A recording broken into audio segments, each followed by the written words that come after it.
Okay, apologies for the delay. Murai-san got into a car accident, so we're waiting. Yeah, so yeah, today Murai have some accident in the unfortunately physical accident, not a cyber accident. So he's maybe so delayed. So let us start. Me and Sakamoto Sensei. Today's lecture is we discuss about what is cyber and cyber security warfare and cyber crime. What is different and what we should focusing on the something happen in the cyberspace, not this our physical real worlds. But before the lecture, TA introduced some the final homework assignment as a reminder. So everyone was here last week and heard the explanation, right? Okay. Well, we're going to talk about this a little bit later today, but we want you to look at and examine the differences between security, crime, and warfare from a cyber perspective. So in the real world, they have very set definitions usually because it's happening in the physical world. But in the online or digital realm, that can be a little bit mixed up due to various factors that we'll talk about a little bit later. So Murai-san thought it would be fun if you guys all found an interesting movie and had like a movie party and used it to define cybersecurity. So yeah, we'd like you to find one and basically look at how the movie might uses those terms. It doesn't have to be completely accurate since, as I'm sure you all know, movies tend to be somewhat exaggerated from reality. But just the main thing we wanted to remind you is make sure to comply with copyright laws. Who did you watch a movie about cybersecurity? So has anyone started already? Not yet. Or did you enjoy the cybersecurity movie in the Christmas party? Not yet. Okay, but we already have some 3 groups. Oh, okay. Already. But yeah, just sometime between now and the end of the semester, please be aware that this homework exists. Who already submitted your groups? Okay. Okay. Good. You're apparently ahead of the curve. So yeah, we're hoping that each group has around 6 to 7 people, roughly the same as last time. Since, the number of people attending class has kind of decreased drastically, we're going to let you pick your own group, so feel free to kind of do whatever you'd like. But, try to have it maximum of about 6 to 7, maybe 8 people at the most. And as usual, let us know if you have any problems. And the presentation will be scheduled for January 16th, so 3 weeks from now-ish. Yeah, so this will be the very last class of the semester. So yes, please be here. So yeah. So any question? What? Questions, feedback, comments? About the final assignment? Of course, it's an optional, but yeah, we would like to encourage every member submit your idea or your opinion or. Yeah, you actually, yeah, did we say optional? Yeah, this group assignment is like optional. You strictly speaking, you don't need to do this, but if you want an S or an A, you should probably do it. It's a strong relationship yes, with your grade. You do it. Yeah. So yeah, I'll leave that at that, and we can go on to the actual class now. Okay. So today's first discussion and question is the definition of what is cyber? You know the cyber? Maybe we already discussed about what is the cyber security, cyber crime, cyber warfare in this lecture series, but at this time, we rethink and we define what is a cyber. So you have some idea about what is a cyber? Maybe this the space or network, like the definition of the space and network that's created through the connection of computers using technology. So how about you? What is a cyber? I think it's everything that's digital. That's what I would say, and connected. Digital, cyberspace and so on, the make based on the digital information, you like it. So what do you think about what is a cyber? Cyber. Everything that's connected to internet, it's yes, cyber. So basically everything invisible but has connection. Connection. Okay, so what do you think? What is a cyber and what is the difference cyber in the physical real world? The difference between cyber and the physical world. I think we got a lot of great definitions already. I think I would like to second Philip's digital. Yes. Yes. So what do you think, like, Luke? What is a cyber in this era? Yeah, I guess relating specifically, yeah, digital, or to say it in a different way, non-physical, or relating to electronics or digital realm specifically. So, in this lecture, we mainly focusing on the cyber space, cyber area. What's happened and what will going on in the cyberspace. But unfortunately or fortunately, I don't think so. But we live in the physical, real space, and but our real world right now have a very strong relationship with the cyber world. So right now we should discuss and we should care about the cyberspace incident or cyberspace accident or cyberspace attack and so on. So next question is what is the difference of the cyber crime, cyber attack, and cyber warfare? What is the difference? And what is the cyber security that we should discuss about it now? So cyber attack, cyber warfare, and cyber crime, right? Yeah. So I think a cyber attack could be defined as when you attack someone's system, a network, to disable them, while cyber crime is attacking and infiltrating to extract information or extract monetary things like money and important data. And then warfare would be to try and get confidential information and data that would otherwise harm the opposition, like a country and organization. And I think it's more like long-term and constant rather than short-term, which I think attack and crime is. Okay, so the final question is what is the cyber security and what is the cyber security that we should discuss about it? So I think cybersecurity is, generally speaking, is the means of protecting oneself from these attacks and crimes, as well as warfare. How about the crime, including the cyber security area? Yeah, because I think it's about creating a system which is impenetrable as much as you can, so that people can't attack it and disrupt the system that you have in place. Yeah. Okay, so yeah, very great, almost of perfect comment, but I would like to more another answer or another opinion or something. What do you think about the cyber security and what is the difference of the cyber attack, crime, and warfare? Just your idea.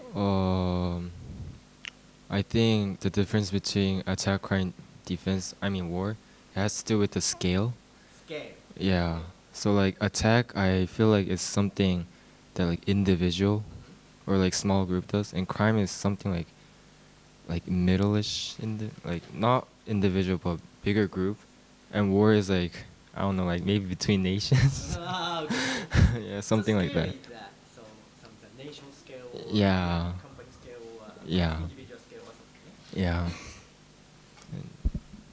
So how about you? What is the cyber security and what is the difference of the cyber crime attack and warfare or something? I think it was already said. Do you have any idea? Okay, please let me know. I believe by the official definition, cyber warfare is more about the nation's involvement and not about scale. Yes, so a normal war would be associated with like a scale definition, but in cyber war, it's just about the nation's involvement in the crime. Yes. Okay, very good. And almost perfect answers some from the students and followers. So, and next question is, who has the responsibility about the cyber security in the world? You know? What do you think so? Who is the responsibility about the cyber security? Oh, good.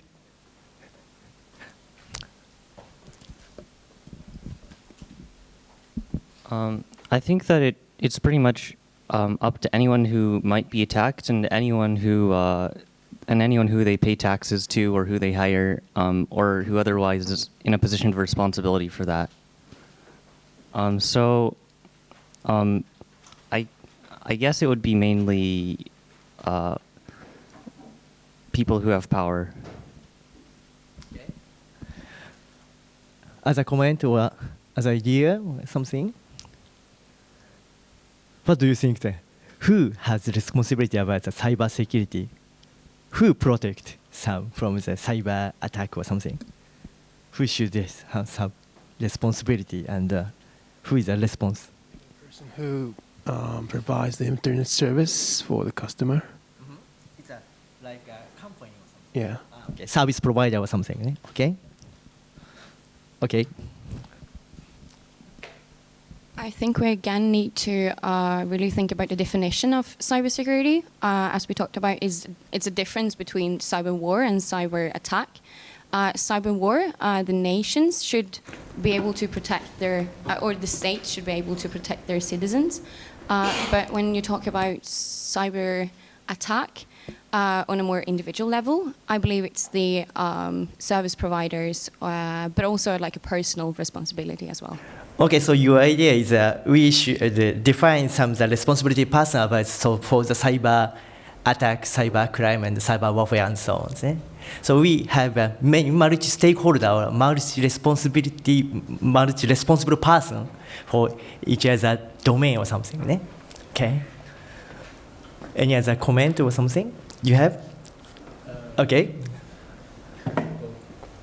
Yeah, mainly I agree with her because I think like everyone like using the internet or using a computer access should be responsible for like cyber security also because like if you're in a company using their company's computer and if you access to a bad website, you're like leaking your information of the company and your computers and you're like making a danger of the cyberspace. So you should be the one who be like know what to do, like know what not to do, and be careful about cyberspace, I guess. So I think individually, everyone should be responsible because should be responsible for the cyber attack and cybersecurity. Yeah, perfect. Perfect. Yeah, great idea. So let us show some table. 表を見せてくれる？ちょっと飛ばして。あ、それ。Yes, this is one of our idea of the cyber security's domain and area. So, for example, the cyber crime, something that happened in the domestic area, domestic region, and responsible body is sometimes the police. In the Japan, is NPA, National Police Agency. Is it correct? Okay. Yes.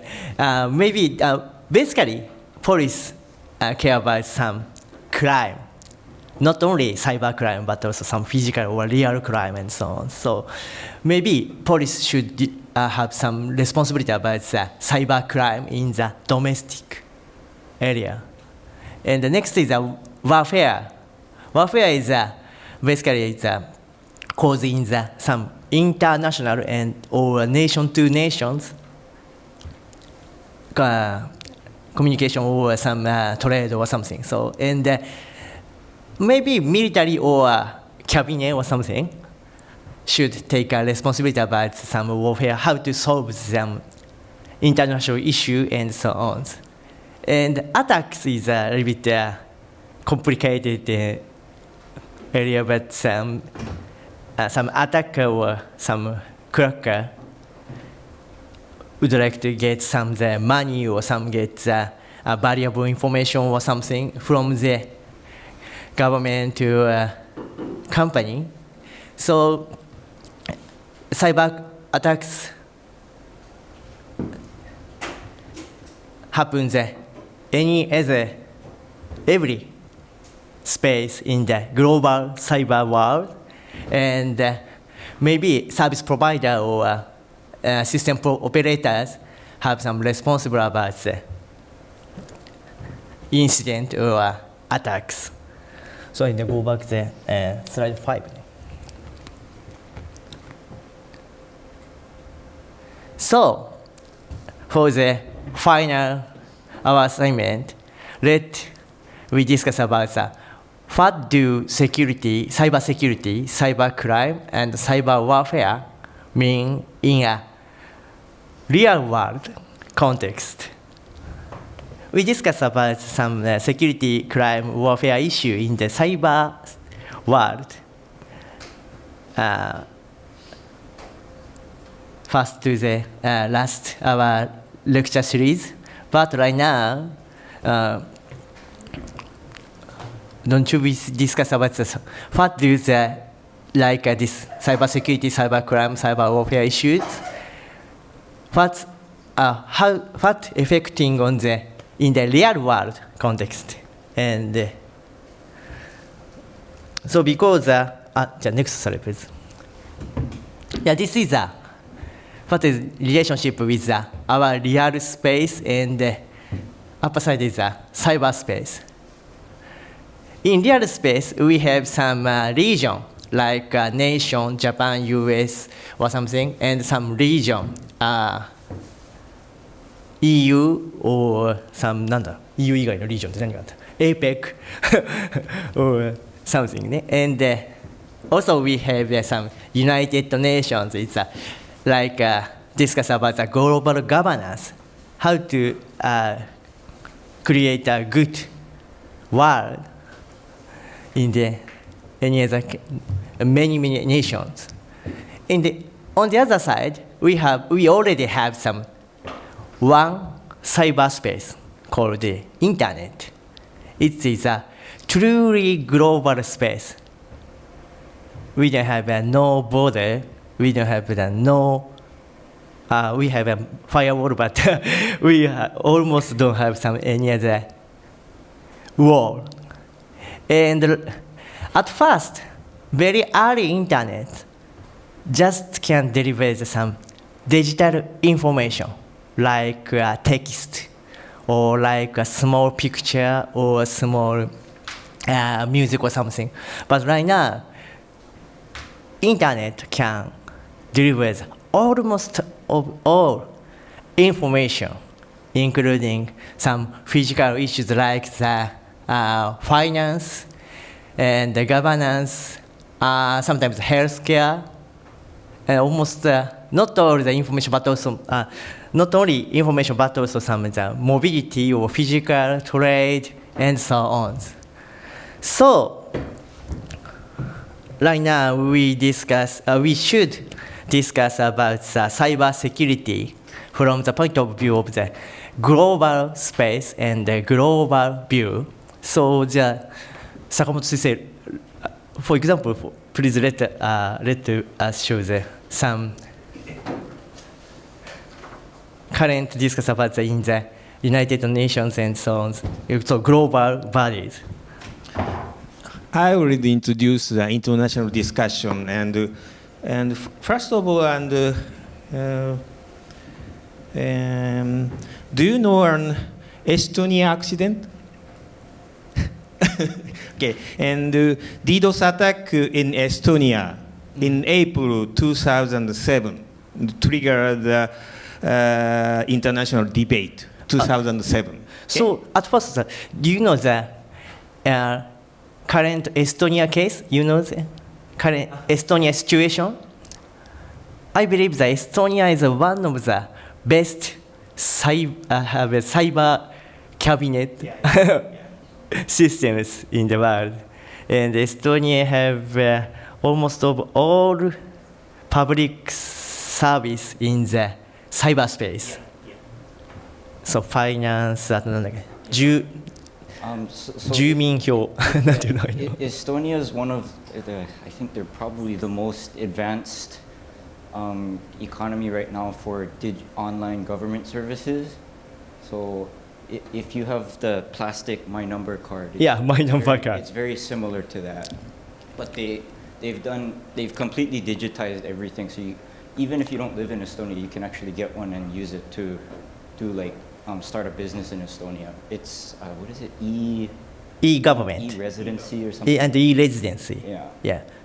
So numerous countries, including Japan, have used Estonia as a case study for how to implement government services in the digital not only Japan.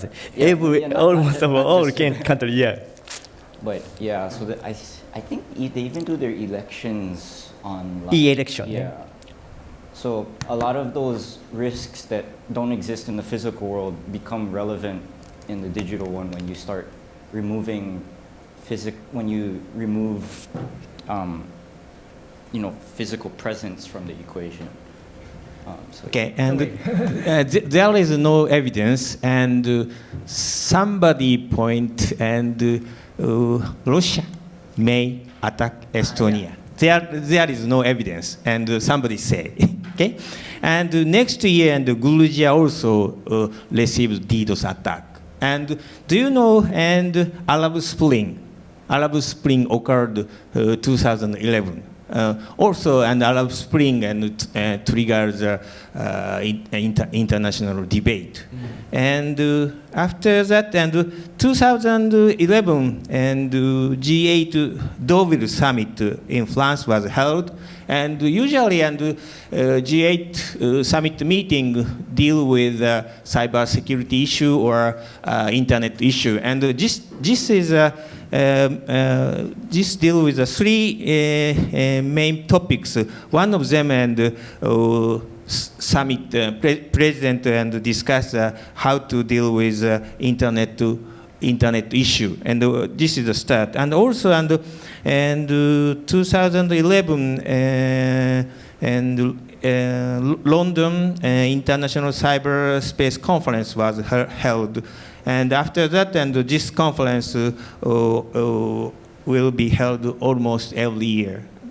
And at that time, and United Nations and think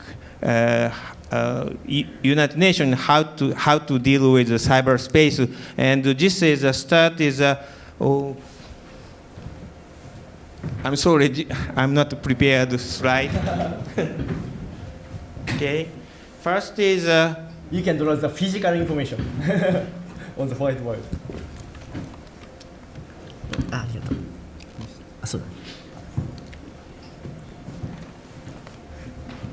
United Nations and GGE. GGE means group of governmental experts. And this meeting was started in 2004. And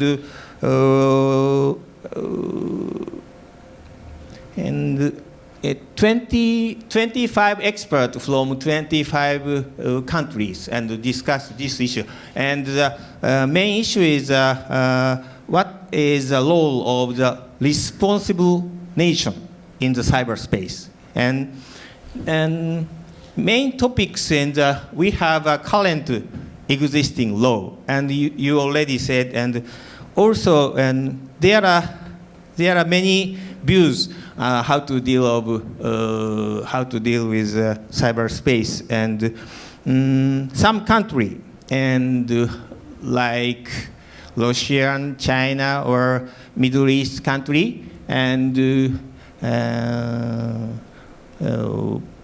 play a main role. Government play a main role in cyberspace, and another developed country, and U.S. and EU or Japan, and somebody pointed out, said, and much stakeholder is important. Government also main player, but and private sector or academia and NPOs and individuals has a responsible for cyberspace, and there are big debate. Some countries said multilateral,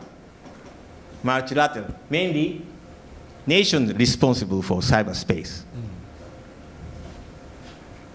US and the EU and Japan, multi-stakeholder, government, private sector, academia, NPO has responsibility for cyberspace. And at the United Nations, almost same discussion was discussed. One important topic. These countries insist current existing law apply to cyberspace. These countries, we have to make the new law or new treaty. Because government or nation has more power to control cyberspace. Okay? And we do not have a consensus between this group and those groups. We continue to discuss. And latest GG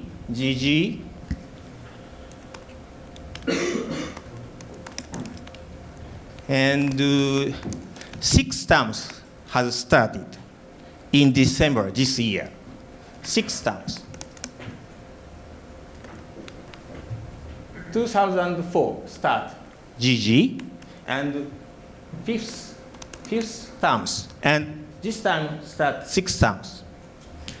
And a report will be submitted to the UN General Assembly in 2021. Report. Okay? And UN. Okay? 1, 2. UN has another meeting. Said is OEMG. Sorry. And OEMG is a UN open-ended working group. Okay? And based on the resolution of the UN General Assembly in December 2018, it was launched in this September as a forum for all member nations of UN to discuss the information and the development of telecommunication in the context of international security. Okay?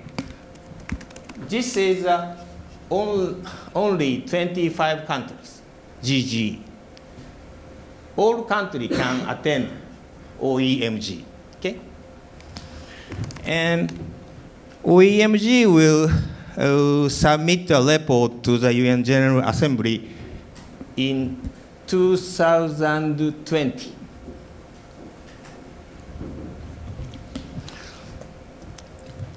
I cannot predict what kind of report will be submitted, and as already explained, and very different opinions regarding cyberspace.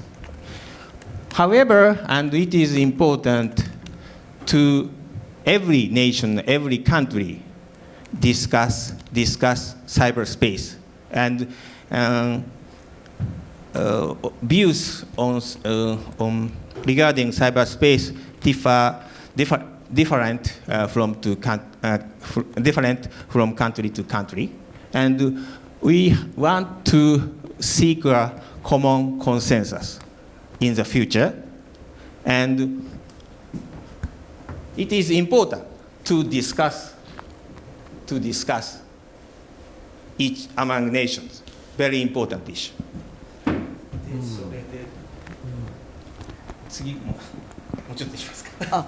So let me ask the question. My question is so how to coordinate the balance of the some country and some stakeholder or something? Because I'm not sure about so United Nations or some big country would like to control or management the cyberspace, or so what is the goal or what is the output of the UN's vision or something in the GGE activity? And they want to seek the role of the responsible nation in cyberspace.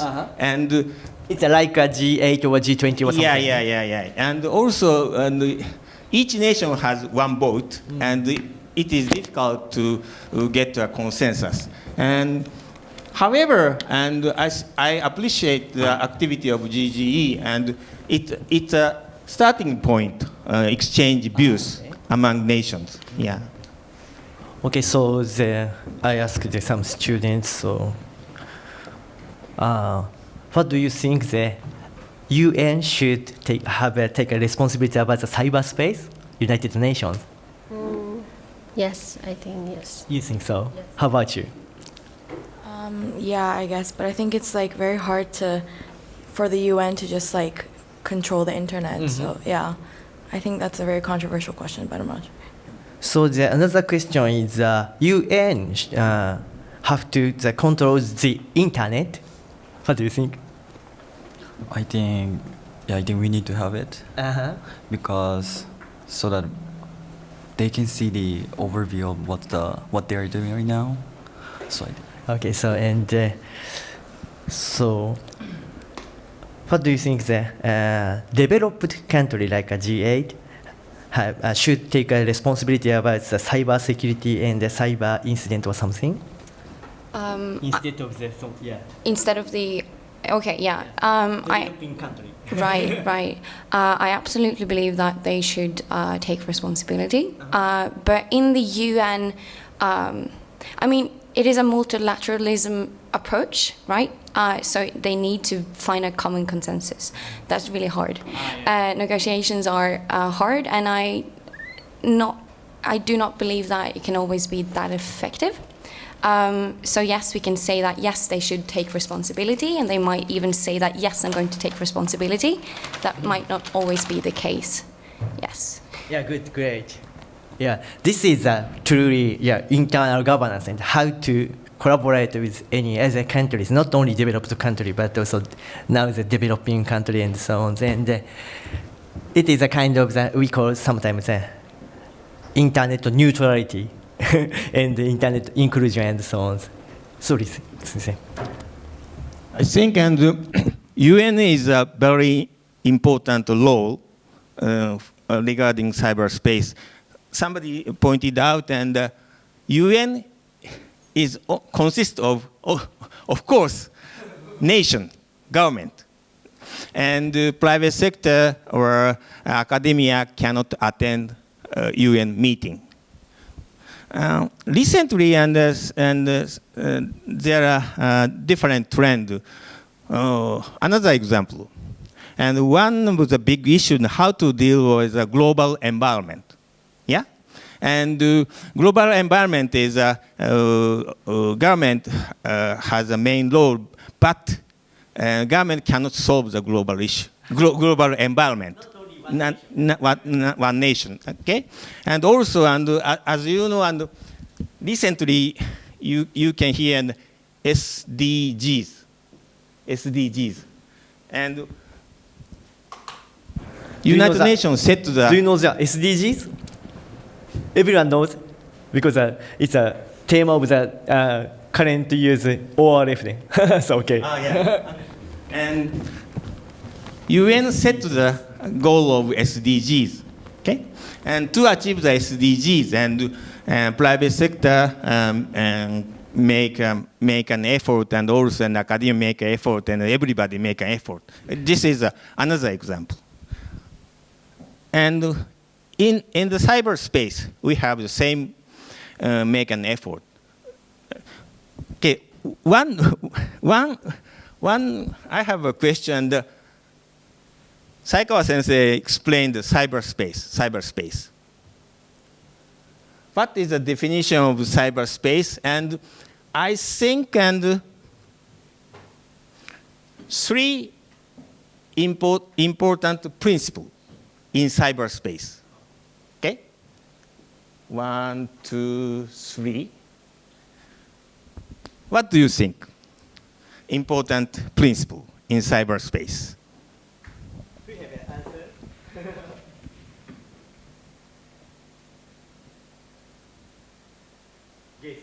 Yes. I think that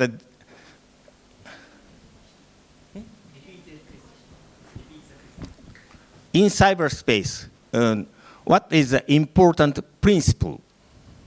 Three important principles.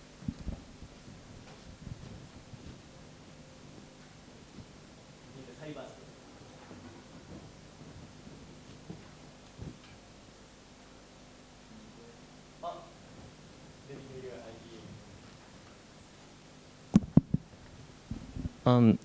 Principle of least trust. And I don't know about the other two. That's just my guess.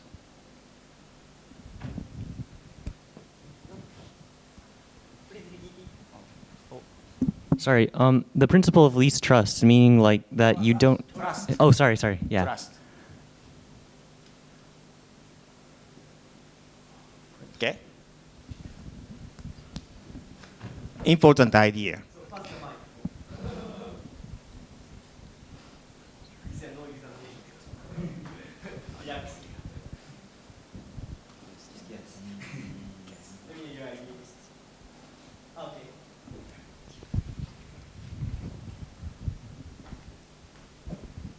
Maybe privacy. Privacy. Yeah. Oh, privacy. So it's not privacy or trust. Do you have anything? Trust, privacy. Okay.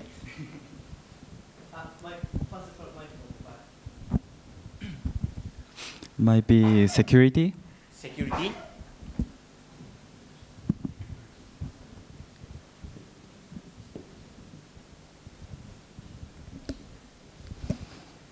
Do you have another idea?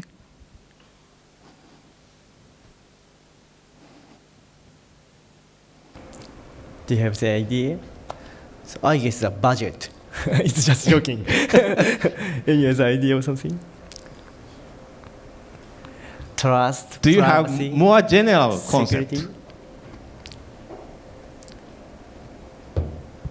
Yeah, so maybe not from a security perspective, but think in the bigger context of how you use the internet. Yeah, Okay. especially for historical purposes. I'm thinking especially free flow of information. Yeah. Free flow. Free flow.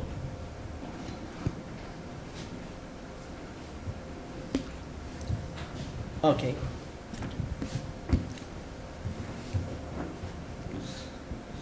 Maybe something like accessibility. Accessibility. Accessibility.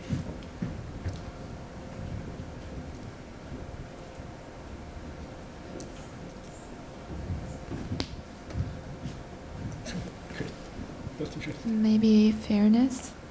Hmm? Fairness. Fairness. Fairness. Okay, fairness.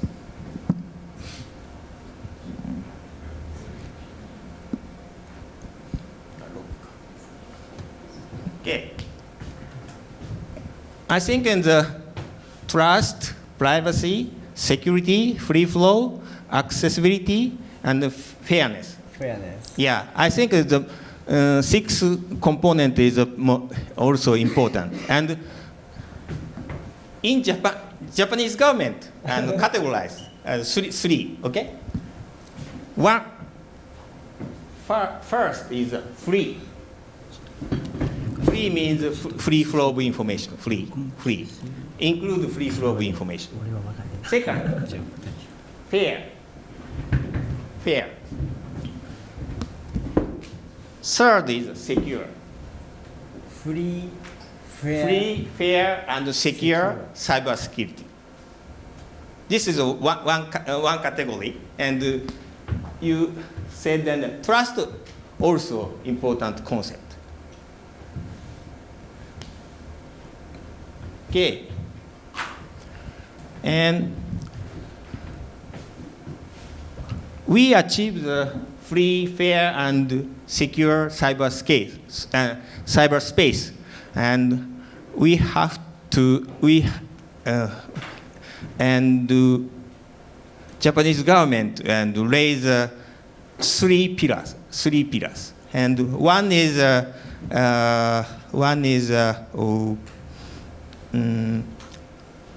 rule of law. And as already explained, developed countries insist existing law applying to the cyberspace. This is important. And another important issue. And what is the role of the responsible state in cyberspace? Okay, and some country make a new law or a new treaty. Okay, and Japanese government stance non-binding, voluntary norms of responsible state behavior in cyberspace. And non-binding, voluntary, the keywords, okay? And voluntary and related to the multi-stakeholder concept, I think. It's a truly cooperative. Yeah, cooperative. And some countries said, and this is weak to deal with the cyber attack or cyber crime or cyber war. Also continue to discuss. And what do you think? And voluntary or non-binding norm?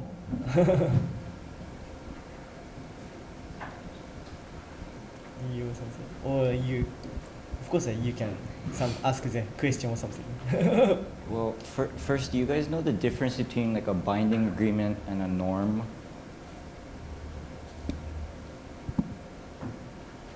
Non-binding. So like a binding agreement would be like a law or an international treaty that countries agree and say we like GDPR is one that's a binding agreement. Everyone has to comply with. But a norm is just kind of everyone agrees to do something, but there's nothing actually forcing them to do it. Okay. I should say one question is there's a specific reason why norms work sometimes where laws don't. Yeah, but like in this case, I would say that it's not very helpful because there is no obligation to follow that. So like people can just go against that, I think.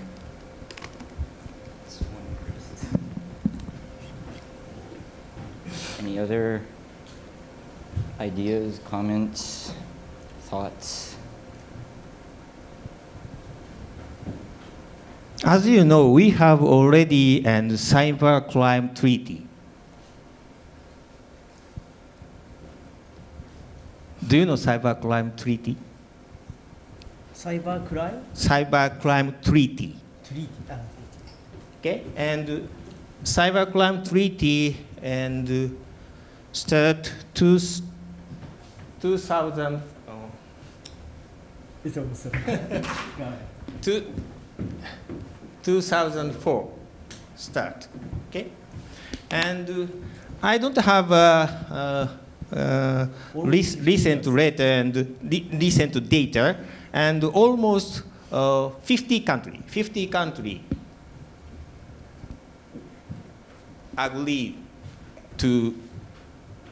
agree and cyber treaty. Okay, and because and crime.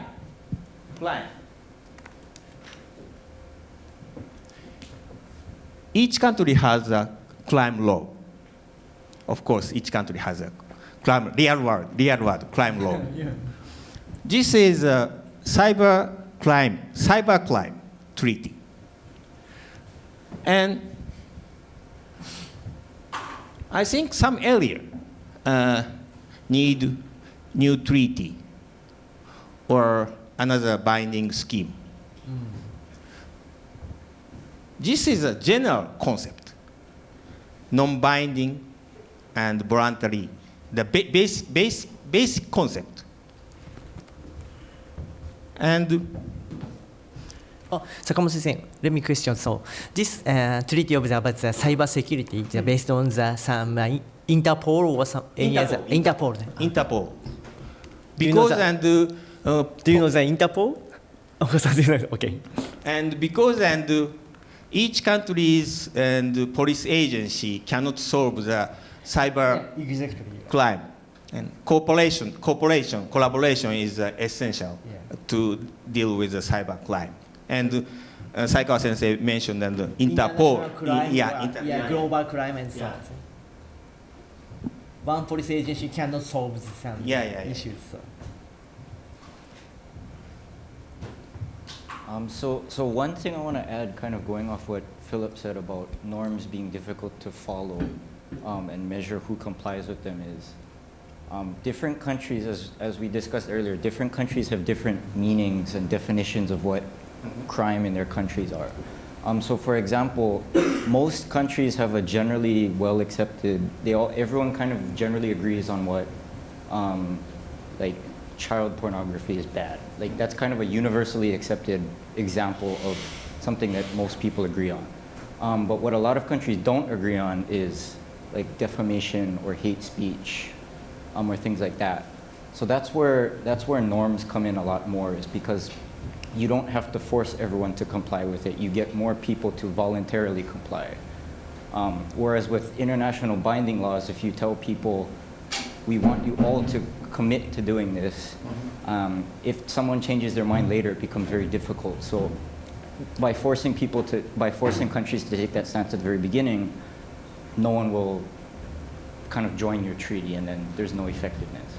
So that's where norms come in a lot more, is they can fill gaps that treaties and other binding agreements not necessarily can. Yeah, sometimes there's a current nation have to struggle with the existing rule or guidelines. And when we start to discuss whether the new law or new treaty is necessary or not, and first of all, we have to discuss what is a cybercrime definition. Very important. And also, and Saikawa Sensei raised cyber warfare. What is cyber warfare? And each country has their own definition. And at the beginning of the discussion, we get a common consensus regarding definition of cyber warfare or cyber crime. This is the starting point. And cyber warfare is familiar. Takeda Sensei is familiar with this area, and I know that Tallinn manual, and this is issued several reports regarding cyber war, and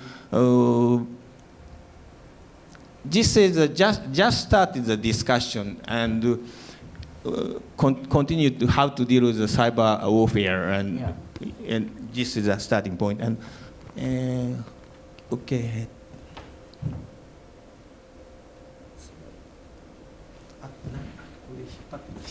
じゃあちょっと一回ラップアップします。じゃあ please go to the slide 8. So Sakamoto Sensei described about some United Nations and some global issues. So, but I would like to wrap up to some discussions of the most big issue and the problems with the attribution of attacks is some attacker and some cracker want to some camouflage their attack and crime and sometimes delete the evidence. So basically, it's difficult to know who actually led an attack or crime and so on. And where do we draw the line? This one is a crime and this one is a warfare and this one is some responsibility about the police agency and which part is responsible to the military and so on. So and we can sometimes we cannot see the technical evidence links an organization or entity to an attacks. And what is going on in the real world? What should describe some context and circumstance and so on? And what if you are wrong or someone is wrong or something? Nobody knows that in some situation. And sometimes the use of language and the data is important. So after that, we please next slide. So let's look at some examples from the past several years, and we talk about. So the first example is next. So, do you know this movie? 知ってる人? Oh, okay. Did you watch it? Oh, okay. Unfortunately, I don't see the movie, so please let me know some. No, it wasn't very good. It wasn't very good. It was just about people going to North Korea, wasn't it? Yes. Like to do an interview, and then they got to know, well, the North Korean government or Kim Jong-un, and they became, I wouldn't say friends, but in the end, like Kim Jong-un kind of convinced them to stage an interview with them to make North Korea look much better than actually was displayed in the movie. Yeah, in the end, I think they still decided to do an actual interview and make him look really bad, and the entire situation escalated. Yeah. Yeah. Okay, so do you need students some supplementary information or something about it? You watch it? Okay. Is I it think good or it's not the best. Movie or something? It's a movie to watch if you are I don't know into slapstick comedy. Yes. Maybe it's like a slapstick comedy or something. Yes, definitely. But I guess it has some some information about how North Korean society works, and that was the reason why North Korea didn't want it to air, because it really does show the superficial way that especially the tourists, how that works. Yeah. So of course, you guys. So please remember, this is just a movie. It's a kind of a comedy movie, but so next slide. And please describe about it. What happens on this movie? So does anyone know what happened about the hack of Sony Pictures that occurred at the same time, roughly, that the movie was released? So what happened was a group called GOP, not the U.S. Republican Party, the Guardians of Peace. basically massively compromised Sony's internal network and threatened to publish a large number of confidential documents. This coincided roughly with the timing that the North Korean government strongly opposed the movie's release, mainly because a large part of the movie's plot is about assassinating Kim Jong-un. So that the North Korean government strongly opposed the movie. But actually, as a result of this hack, Sony actually delayed the release of the movie, and they ended up pulling it out of theaters. So it actually wasn't shown in any theaters in the US, I believe. They only released it online because numerous theaters actually said they weren't willing to screen the movie after this attack, because they were worried that if this was an attack perpetrated by the North Korean government, that they would also become the next target. So there actually, a lot of organizations think that it was related to the North Korean government, but there's no, as was discussed previously, it's very difficult to do technical attribution of these types of attacks. So GOP is a kind of a NPO? Or No, it's like anonymous, sort of. But that's the name that the group took. Okay. But the GOP decided this attack to be related with that. No. The GOP is a group that did the hack. Okay. So, can you go to the next? So there's a. Okay, so I would like to ask some question about some people. So this case is a cyber attack, cyber crime, or cyber warfare. What do you feeling?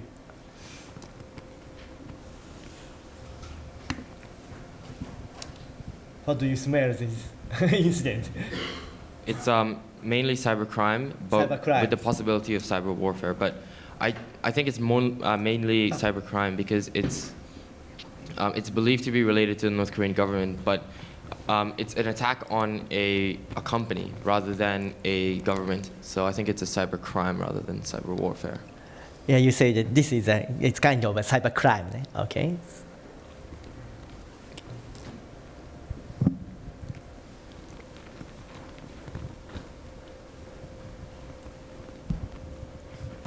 I think that it might be considered a cyber warfare because it's an organized effort to manipulate an entire society, and I think that since a society is the responsibility of a government, that you could call this cyber warfare. Any other thoughts, opinions?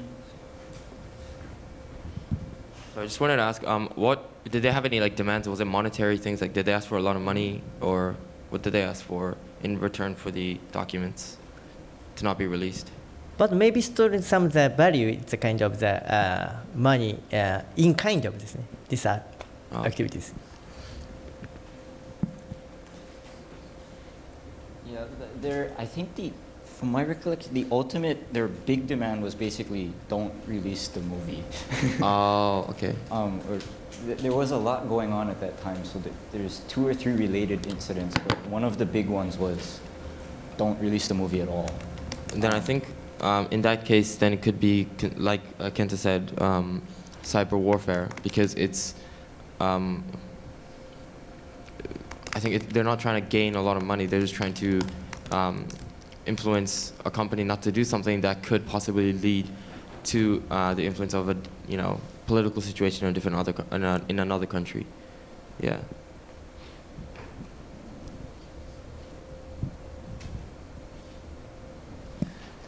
So Sony Pictures is a US company, is it right? Yeah, Sony itself is complicated. Of course, I know. But maybe so, has the US country taken some action about it? You know? After the incident, there was a lot of US government interest in this attack. Because, as Kenta had mentioned about the manipulating of society and kind of the free speech aspect of it.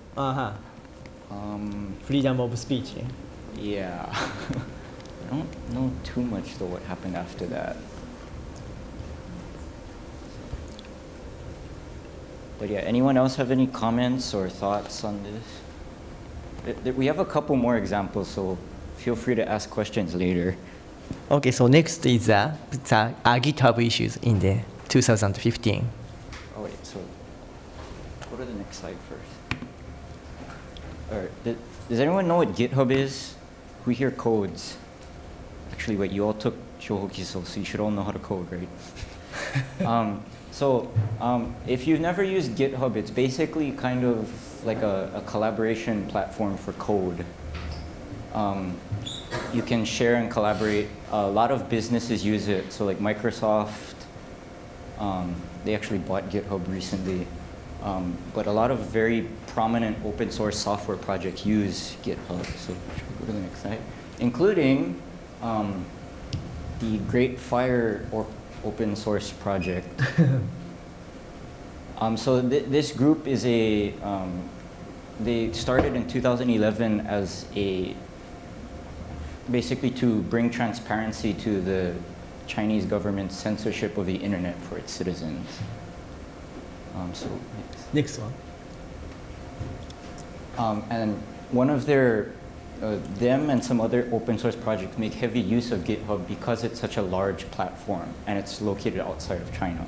So theoretically, it's easier for them to hide their traffic and for other citizens to access their services because of that. So they offer a number of software and web services specifically to help Chinese residents evade the censorship regime within China. So if you go to the next slide. So just some background about GitHub itself. This is one thing is GitHub encrypts all of the traffic going to its network. So like when you shop on Amazon, things like that, all your data is usually encrypted. GitHub does the same thing. So from a network administrator's perspective, it's very difficult, almost impossible to block any one single page. So all someone looking from a network could see is that someone is accessing GitHub. That's all you can see. You can't see what specific page is being accessed.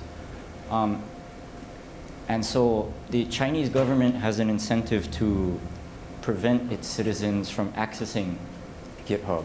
However, they tried that in 2013, and a lot of Chinese IT firms got very upset because they weren't able to do business anymore. GitHub is basically the Google Docs for code online. So it's not being able to access it is a very strong economic disincentive for a lot of firms. So next slide. So this happened in 2015. Can you go next?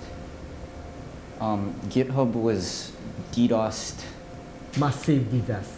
They had a massive DDoS attack in 2015. So one thing to note is that Google, GitHub, all these other large, like Microsoft, Apple, they have very large networks that are designed to handle this denial of service attacks.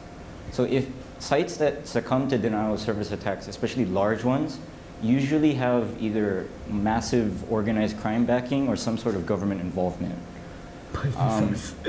So the technical evidence from this attack was basically that sites, users, millions of users around the world that were attempting to innocently access, you guys know Baidu, the Chinese website services? So users from outside of China attempting to access that site were redirected to, their browsers were basically redirected to send requests specifically to 2 pages on GitHub. One was the Great Fires project page, and the other was the Chinese language version of the New York Times, because both of those are blocked in China. So after the technical analysis was done, a lot of people strongly believed that this was an extension of what's called the Great Canon, which is an extension of the Great Firewall, because I'm sure a lot of you kind of colloquially know what it's referred to. So shortly after this attack, there was a lot of this was widely seen as the Chinese government attempting to extend the censorship outside of China. Is there another slide after that? Oh. So whether or not the Chinese government actually did this is kind of the thing going back to norms. No one would openly admit to attacking a US company or any other foreign company. Like that usually for attribution reasons and for political reasons. But there's very strong technical evidence that the Chinese government did. And there's Murai-san. But based on this and kind of comparing to the previous one, what do you think this is an example of? You know, cyber crime, cyber warfare, or is this just a simple hacking incident? So the circumstances in this case are somewhat different from the previous example. So does anyone want So what do you think about that? This is any thoughts? Cyber crime attack, warfare, and so on. Please let me know your idea. What do you think?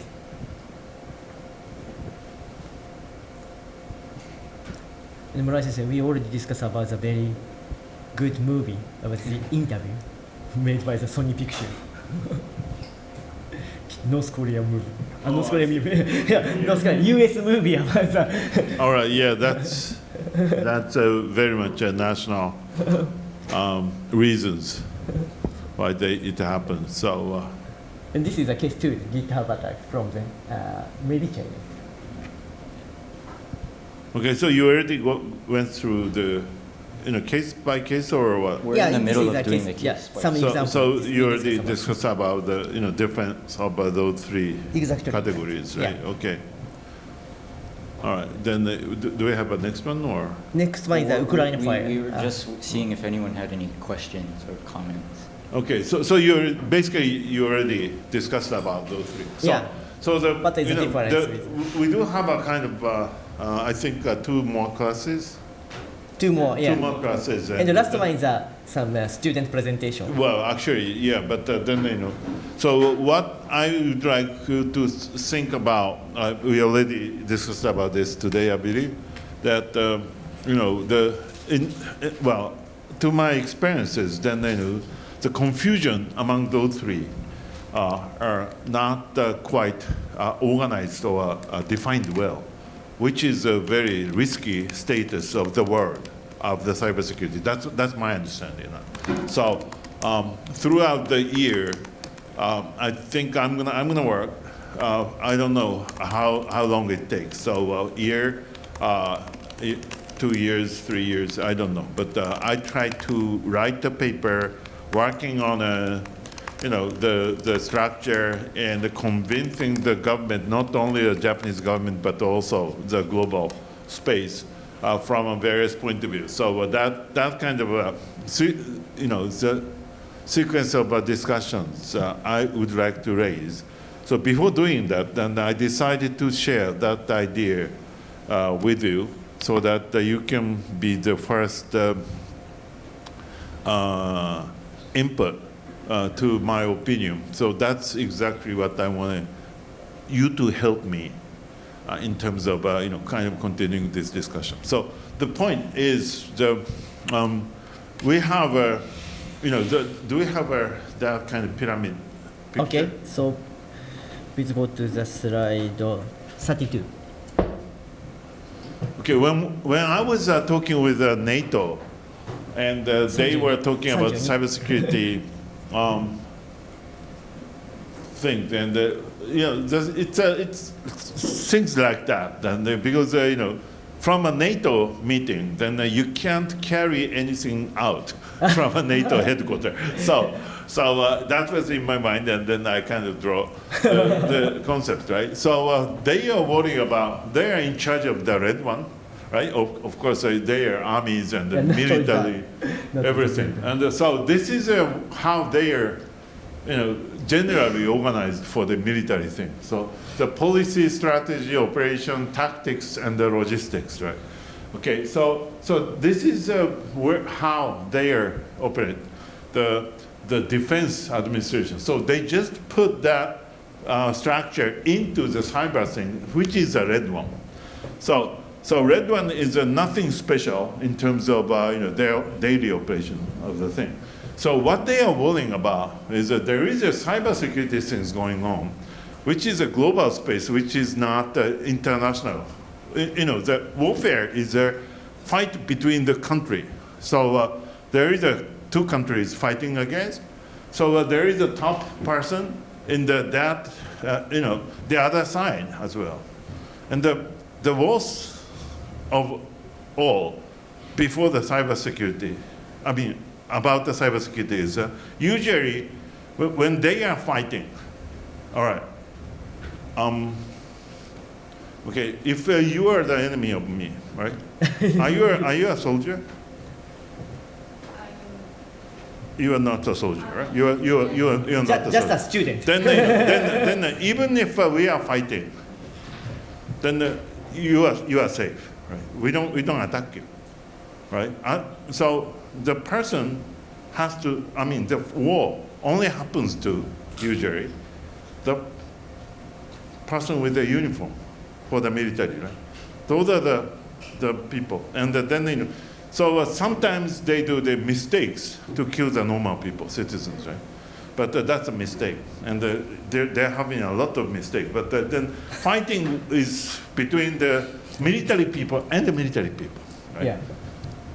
So now getting very difficult for the cybersecurity. So that's basically the start of the discussion, and how the cybersecurity is going to be like, and what's the law on the cyberspace and the warfare. Okay, that was NATO's discussion. But when I heard about that, then that's not the way to discuss about those two. This is very difficult because they don't know. On the right-hand side, they don't know about the left-hand side. So we know about the cyberspace and then security about that, but that's totally different from the military people are thinking, which is like they have to protect the land, they have to protect the houses of the people, and they have to protect the citizens, and then so asset, and of course giving the damages on the other side. So that logic is totally different on the cybersecurity area.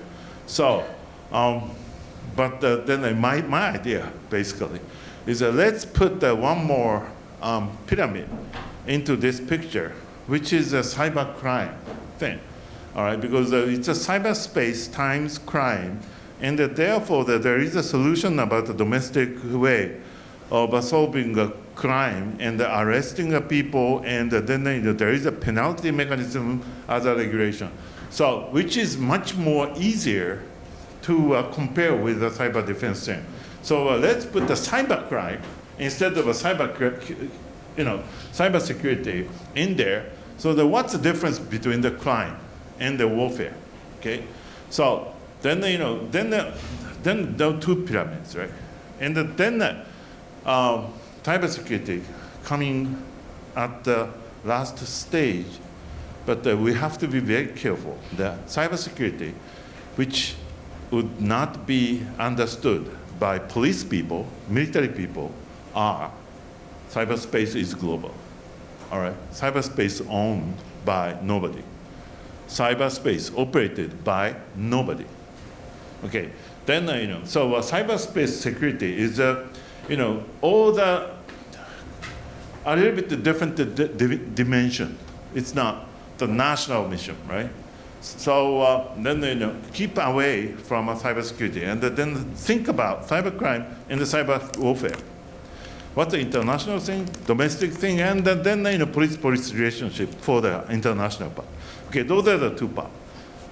All right, and cyber security is a cyberspace thing. So cyberspace is the internet. Cyberspace is a web space. Cyberspace is a data space. Cyberspace is sometimes Bitcoin space. So those space now connecting with any kind of crimes, any kind of warfare, right?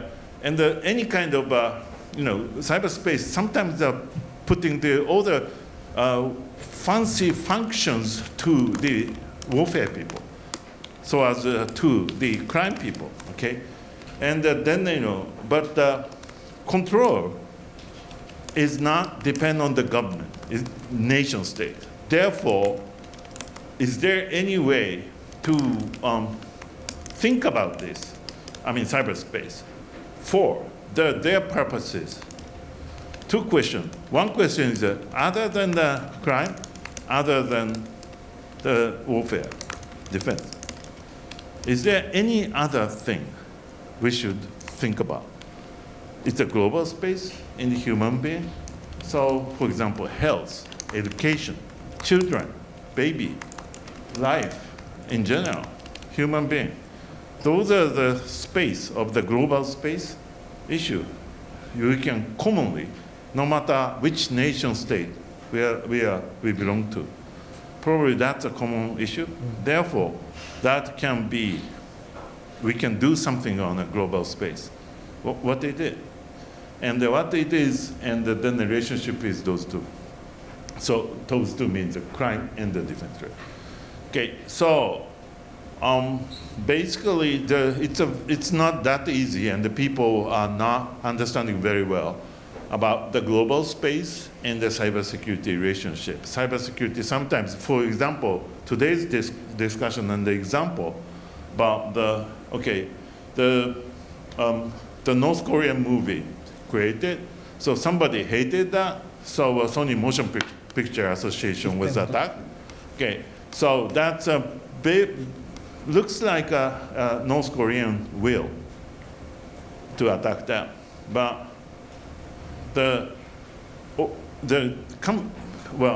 who announced that this is a North Korean attack was United States, because Sony Motion Picture Association was a U.S. company as a registration. They pay the tax in the U.S., right?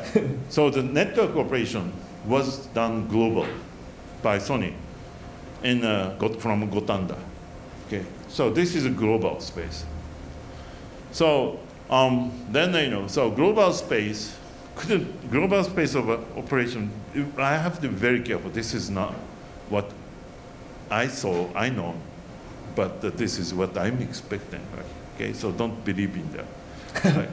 Okay, so Sony Corporation operating the entire global internet, and then therefore that's a mistake probably to be attacked in any way. Certain responsibility exists on a global operation. But once it was suffered, and then the nation state is going to come up, and then they're utilizing a concept of a North Korea thing. Okay, so it's a mixture of everything, right? Cyber warfare and the global cyber security issue, and of course this is the illegal things, therefore cyber crime issue, right? So one incident, and then three concepts on apply, and then so if those three group of people would not understanding what is relationship, what our relationship, three people, so defense people, crime people, and cybersecurity people taking care of the global and the internet. Okay, so think about among your group. My recommendation is like somebody is going to play cybersecurity, which is a global space, internet, and World Wide Web, global space. That's a cybersecurity person. And the crime, and the learning about crime, what's a police role, and what's the Interpol relationship among the police internationally. That's a crime person. And then so the defense person or the warfare person, and then so if you think that way, and then the debate among yourself, that would be good, and stimulated by the confusing mixture of an incident like Sony Motion Picture Association, and the similar one to be retrieved from your movie, right? So that's what I want you to do. So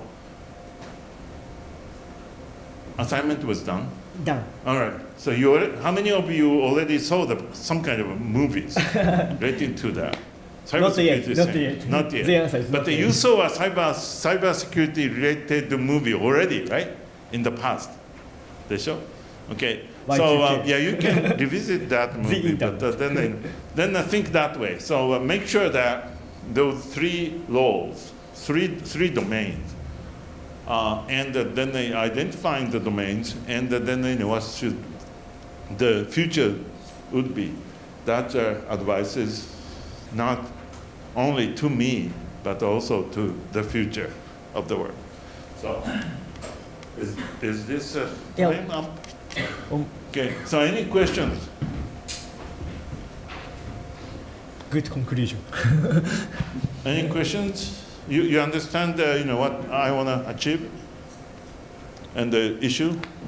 And if you study about those things, cyber defense, cyber security, and the cyber crime relationship, then you'll find immediately that any kind of accident, then how the law and especially the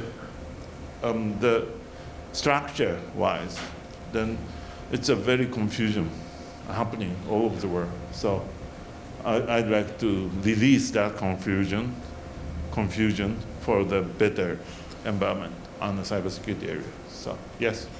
I have it's kind of a related question. I'm just wondering where cyber terrorism is located on that scale. Yeah. That's true. That's true. That's interesting. Cyber terrorism is sometimes considered cyber terrorism is close to the warfare, right? Because I remember that when the 9/11 attack happened, and then the President George Bush, immediately announced that this is a war. Okay, remember? He announced that. Maybe you are too young. And then I was at the JFK and listening to him, and then this is too early to identify this terrorism being, the war. But